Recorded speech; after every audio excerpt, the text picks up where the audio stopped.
Baik, bismillahirrahmanirrahim. Assalamualaikum warahmatullahi wabarakatuh. Perkenalkan, nama saya Rifki Dayat, salah satu mahasiswa kewirausahaan Fakultas Ekonomi Universitas Negeri Makassar. Adapun pada kesempatan kali ini, saya akan mempresentasikan atau menjelaskan tentang beberapa poin atau beberapa pertemuan materi mengenai mata kuliah analisis kebijakan bisnis. Dalam kesempatan kali ini ada 7 materi dan poin yang akan saya sampaikan, diantaranya yaitu mengenai penjelasan RPS dan kontrak perkuliahan analisis kebijakan bisnis, aspek-aspek kebijakan, strategi dan kebijakan, menetapkan arah perusahaan, lingkungan bisnis eksternal, lingkungan internal bisnis, dan analisis situasi serta strategi perusahaan. Adapun penjelasannya yaitu sebagai berikut. Nah, sebelum kita lanjut pada materi atau poin-poin pertemuan selanjutnya, adapun saya akan menjelaskan satu mengenai RPS dan kontrak perkuliahan analisis kebijakan bisnis. Mata kuliah analisis kebijakan bisnis sering dikaitkan dengan istilah strategi bisnis. Suatu kebijakan memang menyangkut pemikiran yang bersifat strategis yang membawa dampak secara menyeluruh bagi aktivitas dan organisasi. Di samping bersifat menyeluruh, interval waktu dari dampak tersebut juga bersifat jangka panjang. Beberapa istilah kemudian berkembang menjadi perencanaan jangka panjang dan perencanaan strategis. Bahkan dalam perkembangan selanjutnya, dan istilah manajemen strategis dipandang lebih bersifat komprehensif, sedangkan kebijakan bisnis dilihat sebagai salah satu bagian dari manajemen strategi. Mata kuliah ini membahas visi organisasi dengan fokus pada penentuan arah strategik. Kuliah ini membahas visi organisasi, sumber keunggulan bersaing perusahaan, dan proses manajemen strategik, mencakup aspek analitik, perilaku, dan aspek lingkungan bisnis. Kajian mata kuliah ini menyatukan seluruh keahlian fungsional, misalnya keuangan, pemasaran, sumber daya manusia, serta integratif. Serta mengikuti mata kuliah ini, mahasiswa diharapkan memahami kompleksitas masalah-masalah organisasi yang multifungsi serta merumuskan strategi dan kebijakan bisnis dalam menghadapi persaingan. Mungkin itu bisa menjadi gambaran untuk pertemuan materi kita selanjutnya.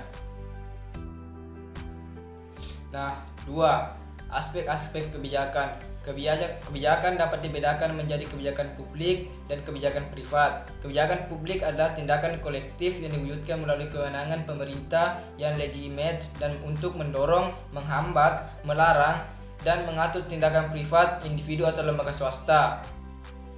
Adapun kebijakan privat adalah tindakan yang dilakukan oleh seorang atau lembaga swasta dan tidak bersifat memaksa kepada orang atau lembaga lain. Misalnya, keputusan suatu perusahaan swasta untuk menetapkan harga jual produk yang dihasilkannya merupakan contoh kebijakan privat. Perusahaan swasta adalah lembaga privat dan keputusannya tidak mengikat atau bersifat memaksa bagi perusahaan lain, masyarakat luas. Kebijakan privat hanya berlaku internal bagi lembaga atau individu itu saja. Sebagai suatu profesi atau bidang ilmu, objek liputan analisis kebijakan ialah kebijakan publik.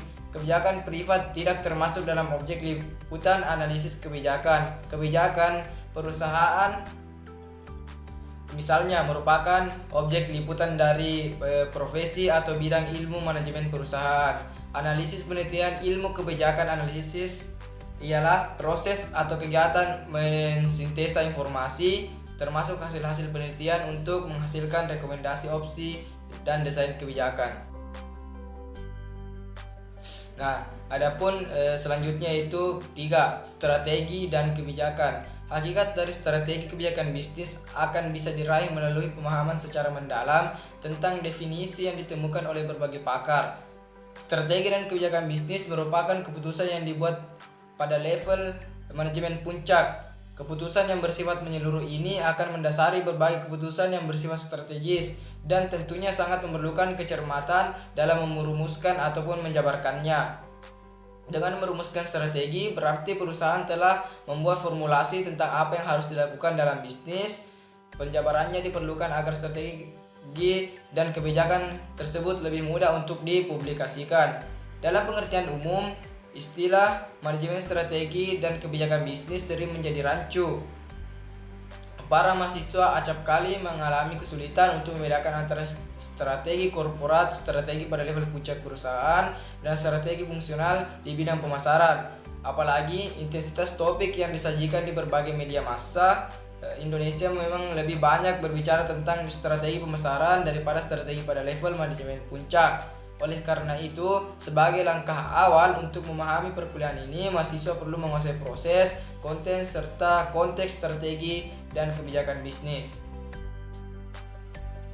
Yang keempat, yaitu menetapkan arah perusahaan. Visi dan misi adalah landasan penyelenggaraan program sebuah instansi.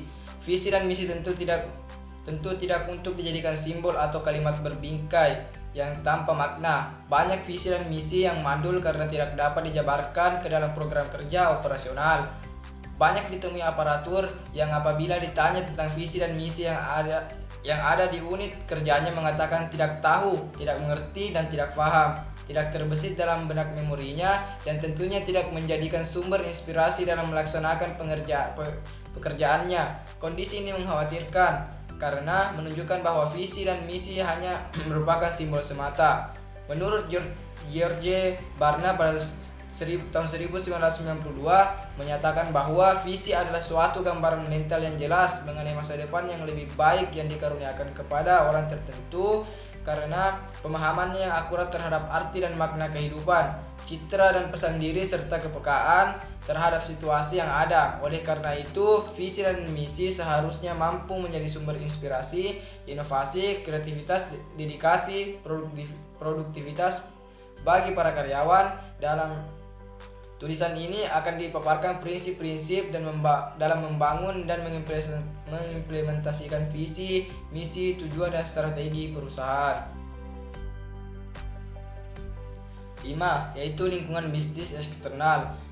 Lingkungan merupakan segala sesuatu yang berada di luar organisasi. Menurut pendapat lain mengenai definisi lingkungan, yaitu lingkungan memiliki masalah intelektual sehingga para peneliti mengkategorikannya dengan pendekatan yang berbeda. Dalam konteks manajemen, strategi lingkungan didefinisikan berdasarkan dekat dan jauhnya lingkungan dari organisasi atau langsung dan tidak langsung lingkungan mempengaruhi sebuah organisasi. 6. Lingkungan internal bisnis. Lingkungan bisnis merupakan lingkungan yang dihadapi oleh organisasi dan harus dipertimbangkan dalam pengambilan keputusan bisnis. Aktivitas keseharian organisasi mencakup interaksi dengan lingkungan kerja. Hal ini termasuk hubungannya dengan para pelanggan, supplier, serikat dagang, dan pemegang saham. Lingkungan ini berperan dalam mempengaruhi penetapan strategi organisasi.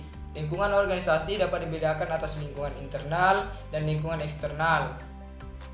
Lingkungan internal terdiri dari struktur, budaya, sumber daya, dan lingkungan internal perlu dianalisis untuk mengetahui kekuatan dan kelemahan yang ada dalam perusahaan. Pada bagian ini akan jelaskan pengertian lingkungan internal, faktor-faktor internal perusahaan, dan teknik analisis lingkungan inti. Nah, yang 7.